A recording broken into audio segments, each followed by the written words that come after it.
வணக்கம். ஐயா சு. வெங்கடேசன் அவர்கள் எழுதிய வீரயுக நாயகன் வேல்பாரி பகுதி 49. ஒரு வாரத்துக்கு பின்னர் புறப்பட்டனர். நஞ்சு தாக்குதலிலிருந்து விடுபட தொடர்ந்து சிகிச்சை தேவைப்படுபவர்களும் மிக கடுமையாக காயம்பட்டவர்களும் எவ்வியூரிலேயே தங்க வைக்கப்பட்டனர். ஓரளவு சமாளிக்கக்கூடிய காயங்களோடு இருக்கும் 16 பேர் புறப்பட்டனர். அவர்களின் தோளிலே 40 தேவவாக்கு விலங்குகள் அடைக்கப்பட்ட 2 கூடைகள் கட்டப்பட்டன. திரையர்களின் இக்கூட்டத்துக்குள் பரம்பின் வீரர்கள் 60 இணைந்தனர். நீலன் உள்ளிட்ட அவர்கள் 6 பேரும் நல்ல உடல்வாகு கொண்டவர்கள்தான். அப்படிப்பட்டவர்களை தேர்வு செய்துதான் இக்கூட்டத்தோடு இணைத்தான் பாரி. ஆனாலும் திரையர்களுக்கும் இவர்களுக்கும் இடையே இருக்கும் வேறுபாடு எளிதில் தெரியக்கூடியதுதான். இவர்களுக்கு இன்னல் ஏதும் வந்துவிடாதா என்று காலம்பன் பதறிய பொழுது பாரி சொன்னான், எதிரிகளின் கவனம் முழுவதும் தேவவாக்கு விலங்குகளின் மீதுதான் இருக்கும். வெற்றி களிப்பில் இருக்கும் அவர்களின் கண்களுக்கு இந்த வேறுபாடு எதுவும் தெரியாது. கைகால்களில் அடிபட்டு உடல் நெளிந்து குறுகி நிற்கும் பலருக்கு இடையேதான் இவர்கள் இருக்கப் போகிறார்கள். எனவே கவலை வேண்டாம் என்று சொல்லிய பாரி சற்றே நிறுத்திவிட்டு சொன்னான், ஒருவேளை இவர்கள் கண்டறியப்பட்டால் எப்படி மீள்வது என்று அவர்களுக்கு தெரியும். இந்த 60 நீலன் மட்டுமே சிறந்த வீரன். மற்றவர்களும் திறன் மிக்கவர்கள்தான். ஆனால் போரிடுவதில் அல்ல. அதற்குத்தான் நீங்கள் இருக்கிறீர்களே என்று சொல்லி வழி அனுப்பினான். எவ்வியூரிலிருந்து அவர்கள் புறப்பட்டனர். நாள்கள் அதிகமானதால் ஐயம் வந்துவிடக் கூடாது எனக் கருதி எங்கும் தங்கவில்லை. ஓர் இரவு 2 பகல்களில் 3 மலைகளையும் கடந்து அடிவாரம் வந்தனர். பரம்பின் எல்லையை விட்டு அகன்று சமதளக்காட்டின் உட்பகுதியில் இருந்த கல் மண்டபத்துக்கு தன் கூட்டத்தோடு வந்து சேர்ந்தான் காலம்பன். அவனது வரவை எதிர்நோக்கியிருந்தனர் பாண்டிய நாட்டு வீரர்கள். காலம்பன் 2 கூடைகளில் எண்ணற்ற தேவாங்குகளோடு வந்தது அளவற்ற மகிழ்ச்சியை தந்தது. அனைவரையும் தேரிலே ஏற்றி உடனடியாக மதுரை நோக்கி புறப்பட்டனர். மணவிழா முடிந்து 3 வாரங்கள் ஆகியிருந்தன. தனது வாழ்வில் காணாத பெருவிழாவினை கண்டு முடித்த மதுரை இயல்பு நிலைக்கு திரும்பிக் கொண்டிருந்தது. பெரும்பாலான விருந்தினர்கள் விழா முடித்து புறப்பட்டுவிட்டனர். மிகச்சிலர் மட்டுமே இன்னும் இருக்கின்றனர். பொற்சுவை இப்போது பாண்டிய குல இளவரசி. இப்பேரரசின் குல வழக்கமும் அரச விதிகளும் எளிதிற் புரிந்து கொள்ளக்கூடியவை அல்ல. ஒரு பேர் இயக்கத்துக்கு நடுவில் சிக்கி நகரும் சிற்றுயிராக தன்னை உணர்ந்தாள். தனது போக்கில் எல்லாம் போய்கொண்டிருந்தன. யாரால் எங்கு எது முடிவு செய்யப்படுகிறது என்பதை அவளால் எளிதில் கண்டறிய முடியவில்லை. அவளது கண்கள் எப்போதும் தேடிக்கொண்டிருப்பது சக்கரவாக பறவைகளையும் சுகமதியையும் தான். நாள்தோறும் பார்க்க ஆசைப்பட்டும் சுகமதி பொற்சுவையின் கண்களில் படவே இல்லை. அவளால் தான் இருக்கும் இடத்திற்குள்ளே எளிதில் நுழைய முடியவில்லை என்பதை புரிந்து கொண்டாள் பொற்சுவை. 2 வாரங்களுக்கு மேல் காத்திருந்த அவள் பொருத்தமான நேரத்தில் அரண்மனைக்கான மொழியில் பேசத் தொடங்கினாள். துறைமுகம் நோக்கி செல்ல இருந்த வணிக குடும்பங்களோடு புறப்பட ஆயத்தமாக இருந்தாள் சுகமதி. அரண்மனையிலிருந்து விரைந்து வா என அழைப்பு வந்தது. 3 வாரங்களுக்கு பின் பொற்சுவையை பார்க்க புறப்பட்டாள் சுகமதி. மனதுக்குள் எண்ணங்கள் பேரலைகளாய் எழுந்து வந்தன. பார்க்க போகும் அந்த கணத்தை நெருங்க முடியாமலும் விலக்க முடியாமலும் தவித்தபடி அந்த புறத்துக்குள் நுழைந்தாள். ஒவ்வொரு நெடுங்கதவை தாண்டும் பொழுதும் விசாரிக்கப்பட்டாள். எல்லாம் நடுத்தர வயது பெண்கள். பார்வையின் இறுக்கமே விருப்பமற்ற அனுமதியை சொன்னது. எல்லாவற்றையும் கடந்து உள் நுழைந்தாள். பொற்சுவையை பார்க்கும் அந்த முதற் கணத்தில் தனது முகம் வெளிப்படுத்த போகும் உணர்வு என்னவாக இருக்கப் போகிறது? கவலையின் கோடு படியாத, அதே நேரம் அவளின் கவலையை அதிகப்படுத்தாத ஓர் உணர்வு நிலையில் இருக்க தன்னை ஆயத்தப்படுத்தியவாறே அறைக்குள் நுழைந்தாள். சுகமதிக்காக காத்திருந்த பொற்சுவை மலர்ந்த முகத்தோடு அனைத்து வரவேற்றாள். மதுரைக்கு வந்ததிலிருந்து பொற்சுவையின் முகம் இவ்வளவு மலர்ந்து யாரும் பார்த்ததில்லை. சுகமதி திகைத்து போனாள். எளிதில் மயங்கி மகிழும் பெண்ணல்ல பொற்சுவை. அப்படி இருக்க அவளின் முகத்தில் இருக்கும் இந்த மகிழ்வின் காரணம் என்ன? சுகமதிக்கு பிடிபடவில்லை. மனம் ஆழ்ந்து சிந்திக்கத் தொடங்கியது. முகத்தின் குறிப்பை எளிதில் கண்டறிவாள் பொற்சுவை என்பதறிந்து அவளை நேர்கொண்டு பார்க்காமல் சக்கரவாக பறவை கூண்டு இருந்த மேடை நோக்கி இயல்பாய் திரும்பினாள். திரும்பிய கணம் அவளுக்கு அடுத்த அதிர்ச்சி காத்திருந்தது. கூட்டிற்குள் பறவைகள் இல்லை. அவை சுகமதி வினாவை முடிக்கும் முன்னே பொற்சுவை சொன்னாள். ஆம் சுகமதி, பறந்துவிட்டன. சட்டென வந்த பொற்சுவையின் மறுமொழிக்குள் இழப்பின் கவலை எதுவும் இல்லை. மனவாழ்வு எல்லாவற்றையும் மறக்க வைத்து புத்துலகை காண்பிக்க தொடங்கிவிட்டது என்பதை புரிந்து கொண்ட சுகமதி தனது கவலை வெளிவராத தன்மையோடு உடனே கேட்டாள். எப்பொழுது பறந்தன இளவரசி? எனது திருமணம் முடிந்த 7ஆம் நாள் இரவு அவை பறந்துவிட்டன. நீங்கள் பார்த்தீர்களா? இல்லை, அன்று இரவுதான் அயர்ந்து தூங்கினேன். 6 நாள்களும் தூங்காமலாயிருந்தீர்கள் என்ற கேள்விக்குள் நக்கல் ஓடி மறைந்தது.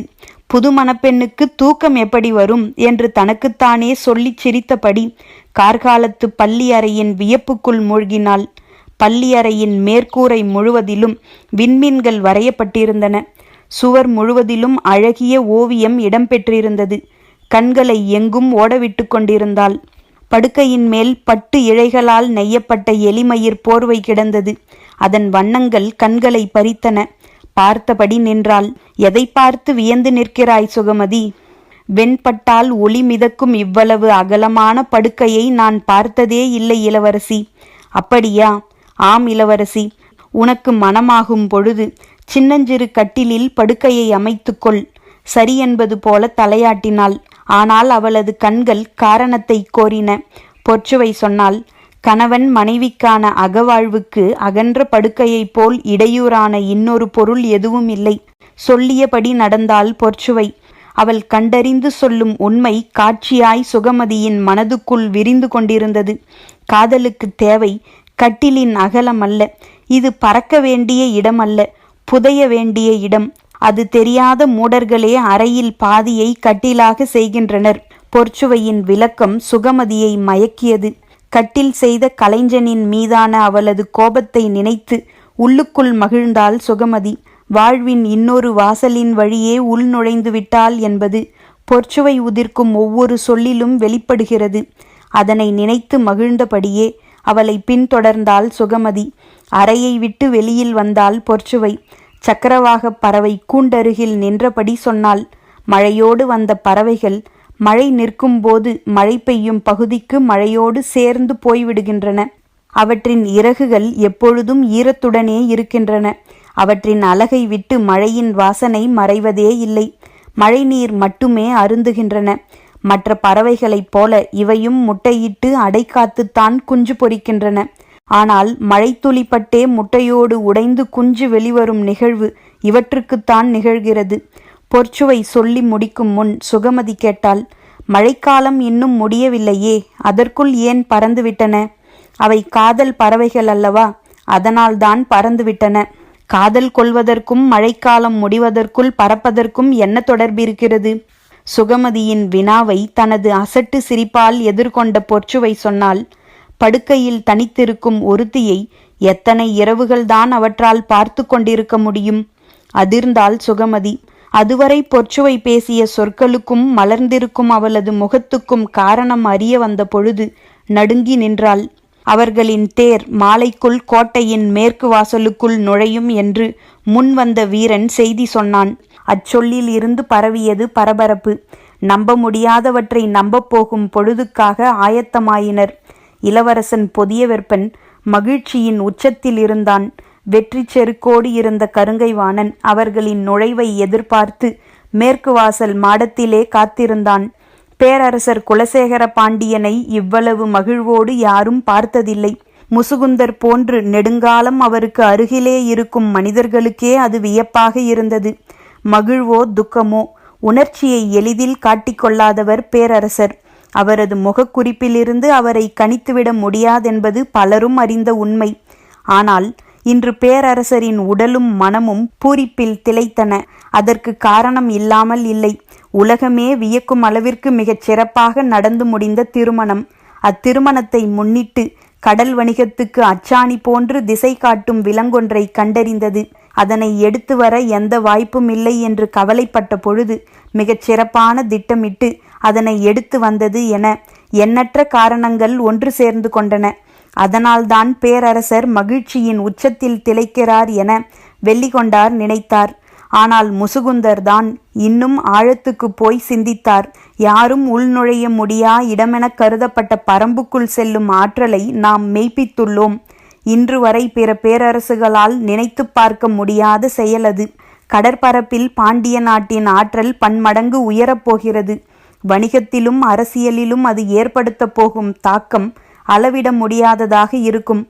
இத்திருமணம் எந்த நோக்கத்தை உள்ளீடாக கொண்டிருந்ததோ அந்த நோக்கம் கனிந்து பழுக்கத் தொடங்கியுள்ளது. முசுகுந்தரின் எண்ணங்கள் ஓடிக்கொண்டிருந்தன. ஒன்றுடன் மற்றொன்று சேரும் பொழுது இரண்டாகும் என்றுதான் பலரும் நினைக்கின்றனர். ஆனால் உண்மையில் அப்படி நடப்பதில்லை. இரண்டு ஆற்றல்கள் இணையும் பொழுது அவை பலவாகத்தான் மாறுகின்றன. நாம் எண்ணி பார்க்க முடியாத மடங்குகளாக அவை பரிணமிக்கின்றன. தனது இருக்கையிலிருந்து எழுந்த பேரரசர் மாளிகையின் மேன்மாடம் நோக்கிச் சென்றார். அவரின் முகக்குறி பறிந்து முசுகுந்தர் பின் சென்றார். தேவாங்கினை கொண்டு வருகிறவர்கள் வந்து சேரும் நேரம் வரை பொழுதை கடப்பது கடினமாகவே இருந்தது. இட்டு நிரப்ப முடியாத காலத்தை கையில் வைத்துக்கொண்டு தத்தளித்தனர் இருவரும்.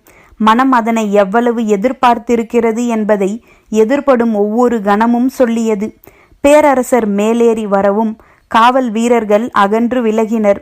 மாடத்தில் இருந்த புறாக்கள் படபடத்து வெளியேறின. அவற்றை பார்த்தபடி பேரரசர் கேட்டார். புதிய வரவு அறிந்து ஏற்கனவே நிலை கொண்டவை விலக வேண்டியது விதிதானே? முசுகுந்தர் சற்றே திகைத்தார். மகிழ்வின் ஆழத்துக்குள் இருந்தபடியே அடுத்த கட்டத்திற்கு பேரரசர் ஆயத்தமாகிக் கொண்டிருக்கிறார் என்பது புரிந்தது. எப்பொழுதும் போல் முகம் பார்த்து கணிக்க முடியாத இடத்தில்தான் இப்பொழுதும் அவர் இருக்கிறார் என்பதை முசுகுந்தர் உணர்ந்தார். என்ன அமைதியாய் இருக்கிறாய்? தாங்கள் சொன்னதை பற்றித்தான் சிந்தித்து கொண்டிருக்கிறேன் பேரரசே. வீரர்களைப் போல தள்ளி நிறுத்த வேண்டியது யாரை? புறாக்களைப் போல தொலைவிற்கு விரட்ட வேண்டியது யாரை? சொல்லிவிட்டு அமைதியானார் முசுகுந்தர். தான் சொல்லை சிதறவிட்டு விட்டோம். இனி அதனை நிரப்புவது எளிதல்ல எனத் தோன்றியது. யவனர்கள், சூழ்கடல் முதுவன் ஆகிய இரு பெரும் ஆற்றல் கொண்டோரோடு விளையாட வேண்டிய விளையாட்டிது. இதில் யாரை அருகில் வைப்பது, யாரை தொலைவில் வைப்பது? பேரரசர் என்ன நினைக்கிறார்? அதனை அறியாமல் எதுவும் சொல்லிவிடக்கூடாது என மனம் திணறியது. உலகில் எங்கும் இல்லாத முத்துக்களை உடையது பாண்டிய நாடு. என்ன விலை கொடுத்தேனும் அம்முத்துக்களை வாங்கி மகிழும் யவனர்கள். இவை இரண்டுக்கும் இடையில் பரவியிருக்கும் பெருங்கடலை விடாது கடக்கும் வணிகர்கள். இம்மூன்றின் வரிசைப்படி நிலையில் மாற்றம் வரும் சூழல் உருவாகப் போகிறது. இதில் யாரை எங்கு நகர்த்துவது என்பதே தலையாய முடிவு. நாம் கண்டறிந்து கைப்பற்றியுள்ளதோ வணிகர்களையும் யவனர்களையும் ஒரு சேர திகைக்க வைக்கப் போகிறது. கடலை வெல்லும் கண்டுபிடிப்பு இது. இதன் மதிப்பு எல்லையற்றது. காலம் கடந்தாலும் மதிப்பிழக்காதது. அதனை முழுமையாக புரிந்து கொண்டு நாம் முடிவெடுக்க வேண்டும். பதட்டத்தில் எதனையும் செய்துவிடக்கூடாது. பேரரசர் உச்சரிக்கும் சொற்கள் மிக கவனமானவை என்பதை முசுகுந்தர் உணர்வார். பதற்றத்தில் ஏதோ ஒரு முடிவு எடுக்கப்பட்டுவிட்டது. அதனால்தான் இச்சொல்லை அவர் பயன்படுத்துகிறார் என்று முசுகுந்தரால் கணிக்க முடிந்தது. என்ன நடந்திருக்கும் என நினைவு கூர்ந்த பொழுது அவரது சிந்தனைக்கு எட்டியவர் சூழ்கடல் முதுவன். தேவாங்கினை கொண்டு வந்து கொண்டிருக்கும் செய்தி பேரரசருக்கு சொல்லப்பட்ட உடனேயே அவருக்கும் சொல்லப்பட்டுவிட்டது. சூழ்கடல் முதுவனும் அரங்கிற்கு வந்துவிட்டார். ஏதோ ஒரு வகையில் அது தவறு என்று பேரரசர் கருதுகிறார் என்பதை முசுகுந்தர் உணர்ந்தார். அன்பு, உறவு, ஆசை, மகிழ்வு என உணர்வுகளால் நெருங்க முடியாததாக இருக்க வேண்டும் அரசாட்சி. அதன் விதிகள் எதன் பொருட்டும் கீழிறங்கக்கூடாது. நாட்டின் விதியை எழுதுகிறவனுக்கு வேறு எவையும் பொருட்டல்ல.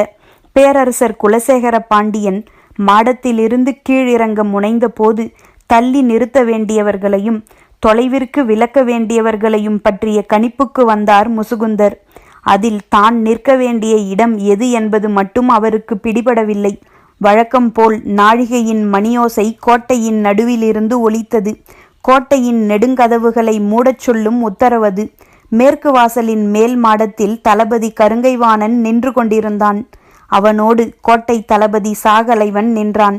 இளமாறனும் செவியனும் சற்று தள்ளி நின்று கொண்டிருந்தனர். கீழ் நின்று கொண்டிருந்த காவல் வீரர்களுக்கு நெடுங்கதவை மூடலாமா வேண்டாமா என்று முடிவெடுக்க முடியவில்லை. முக்கியமானவர்களின் வரவை எதிர்பார்த்து தளபதி உள்ளிட்டவர்கள் மேலே நின்று கொண்டிருக்கின்றனர். அப்படி இருக்க நாம் கதவினை மூடினால் என்னவாகும் என நினைத்து குழம்பி போய் நின்றனர். கட்டுத்தறியில் இருந்து யானை வந்து சேர்ந்தது. கோட்டை கதவின் குறுக்கு தடியை யானையை கொண்டே தூக்கிச் செருக வேண்டும். காவல் வீரர்கள் யானைப்பாகனை பொறுத்திருக்கச் சொன்னார்கள். அவனுக்கு காரணம் புரியவில்லை. சரி, நிற்போம் என முடிவெடுத்து நின்றான்.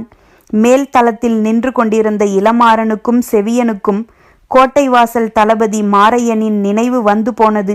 அன்று 2 தேவாங்குகளோடு நாம் வந்தபோது நெடுநேரம் கோட்டையின் வெளிப்புறம் நின்றோம். ஆனால் இன்று அதே தேவாங்கு வரவிருப்பதற்காக கோட்டையின் மேலே தளபதி நிற்கிறார். கோட்டைக்குள்ளே யானை வந்து நின்று கொண்டிருக்கிறது. அவர்கள் பேசிக்கொண்டிருக்கையில் குதிரைகள் பாய்ந்து வந்து கொண்டிருந்தன. திரையர்களையும் தேவாங்குகளையும் கொண்டு வரும் வண்டிகள் வேகம் குறையாமல் கோட்டைக்குள்ளே நுழைந்தன. குதிரைகளின் பாய்ச்சல் கண்டு நிறுத்தப்பட்டிருந்த யானை பிளிரியது. இளமருதனும் செவியனும் கோட்டையின் உட்பக்கமாக பார்க்க 4 வண்டிகள் வரிசையாக கோட்டைக்குள் நுழைந்தன. வண்டியின் முன்னும் பின்னும் குதிரையில் ஆயுதம் தாங்கிய காவல் வீரர்கள் வந்தனர். வண்டிக்குள் இருந்தவர்கள் அனைவரும் சங்கிலி கொண்டு பூட்டப்பட்டிருந்தனர். கோட்டையை நெருங்கும் பொழுது அனைவரையும் சங்கிலி கொண்டு பூட்டியுள்ளனர். 3 வண்டிகளில் திரையர்கள் இருந்தனர். ஒரு வண்டியில் தேவாங்கு விலங்குகள் இருக்கும் 2 கூடைகளை வைத்துக்கொண்டு மதுரை வீரர்கள் அமர்ந்திருந்தனர். கூட்டு வண்டியின் சட்டகங்களின் இடைவெளியின் வழியே மதுரையை பார்த்தான் நீலன். கோட்டையின் உயரமும் பெருங்கட்டடங்களும் விரிந்து நீண்ட வீதிகளும் பெரும் வியப்பை ஏற்படுத்துவனதான். ஆனால் நீலனின் கண்களுக்கு அவை பொருட்டாக படவில்லை. அவனது கண்கள் பிளிரிய யானையை பார்த்தன. அதன் மீது அகுதை வீற்றிருப்பது போல தெரிந்தது. இசை கேட்டு மகிழும் அசுனமாக்கள் நினைவில் வந்து முட்டிக்கொண்டிருந்தன. காலங்காலமாய் கதைகளின் வழியே அவன் அறிந்த மதுரையை கண்களின் வழியே அறிந்து கொண்டிருந்தான். மதுரை அவனுக்குள்ளிருந்து எட்டி பார்த்தது. ஒரு கணம் உடல் சிலிர்த்து அடங்கியது. அவனது கண்கள் வைகையை தேடின. வண்டிகள் நகரின் நெடுவீதியின் வழியே நுழைந்து சென்றன. உடன் வந்தவர்களின் கண்களில் அடுத்து நடக்கப் போவதன் பதற்றம் தெரியத் தொடங்கியது. நீலனின் கண்கள் பரிதவித்தன. அருகில் இருந்த காலம்பனிடம் கேட்டான், வைகை எங்கே இருக்கிறது? ஏதோ ஒரு திசையை சொன்னார்களே என்று காலம்பன் சிந்தித்து கொண்டிருக்கையில் வண்டிகள் நின்றன. அனைவரும் கீழே இறக்கப்பட்டனர். மதுரையின் வீரர்கள் தேவாங்குகள் இருந்த கூடைகளை சுமந்தபடி அரண்மனைக்குள் சென்றனர். சிறிது நேரம் கழித்து திரையர்களை கவச வீரர்கள் சூழ்ந்தபடி வண்டியிலிருந்து இறக்கி தொலைவில் இருந்த மாளிகை ஒன்றில் நிறுத்தினர். பேரரசரின் தனித்த மாளிகை. அலங்கார வேலைப்பாடுகளில் இதற்கு இணை சொல்ல எதுவும் இல்லை. குலசேகர பாண்டியன் தனது இருக்கையில் அமர்ந்திருக்க அவரின் கண்முன்னால் பரம்பு நாட்டின் தேவவாக்கு விலங்குகளை கொண்டு வந்து இறக்கினர் வீரர்கள். இக்காட்சியை பார்க்கும் யாவரும் மெய் சிலிர்த்து உறைந்தனர். இது நடந்துவிட்டது என்பதை மனம் இன்னும் நம்ப மறுத்து கொண்டுதான் இருந்தது. ஆனால் கண்களுக்கு முன்னால் 40 தேவாங்குகள் இருந்தன. 2 இடுப்பில் தோள் கொண்டு கட்டி மாமன்னரின் கைதொட தாங்கி நின்றனர் வீரர்கள். தனது வலக்கையின் நடுவிரலால் அவற்றின் தலை தொட்டு தடவினார் பேரரசர். வடதிசை நோக்கிச் சரியும் காலக்கோடு அவரின் விரல் வழியே நகர்ந்தது, இறங்கியது. அரசவை மகிழ்வில் திளைத்தது. கருங்கைவாணனை வானலாவ பாராட்டினார் பேரரசர். இளமருதனும் செவியனும் கூட பாராட்டப்பட்டனர். மயூர் கிழார் மகிழ்ச்சியின் உச்சத்தில் இருந்தார். பொதியவெற்பனின் கண்கள் அந்த விலங்குகளை விட்டு அகலவே இல்லை. பாண்டிய பேரரசின் வளமிக்க எதிர்காலத்தை அவற்றின் வட்டவடிவ கண்களுக்குள் பார்த்து கொண்டிருந்தான். அந்துவன் மிக அடக்கமாக திசைவேழருக்கு பின்னால் நின்று கொண்டிருந்தான். தன் தலைமானாக்கனை நினைத்து பேரறிவின் செருக்கோடு வீற்றிருந்தார் திசைவேழர். கூடையில் இருந்த ஒரு தேவாங்கை பிடித்து வந்து அவரின் கைகளில் ஒப்படைத்தான் மாணவன் ஒருவன். அதனை வாங்கியபடி உற்று பார்த்து கொண்டிருந்தார் திசைவேழர். கைகளுக்குள் அடங்கும் ஒரு சின்னஞ்சிறு உயிரினம் காலப்பெருவெளியின் ஆதி இரகசியத்தை தன்னுள் கொண்டுள்ளது. இயற்கை ஒன்றுக்குள் ஒன்றாக தனது உண்மைகளை மறைத்து வைத்து விளையாடுகிறது. இவற்றையெல்லாம் கண்டறிவதும் இணைப்பதும் புரிந்து கொள்வதும் எவ்வளவு சுவையூட்டக்கூடிய ஒன்று. திசைவேழர் சிந்தித்து கொண்டிருக்கையில் கண்டறியப்பட்ட திசை காட்டும் தேவாங்கை எவற்றோடு இணைக்க வேண்டும், யாரும் புரிந்து கொள்ள முடியாத விளையாட்டை எப்படி விளையாட வேண்டும் என மனதுக்குள் திட்டம் வகுத்து கொண்டிருந்தார் பேரரசர். சூழ்கடல் முதுவனை பார்த்து பெருமகிழ்வோடு பேரரசர் கூறினார், 20 தேவாங்குகளை 10 கப்பல்களில் ஏற்றி முதல் பயணத்தை தொடங்குங்கள். காற்றையும் கடலையும் வெல்லும் பயணமாக அது அமையட்டும்.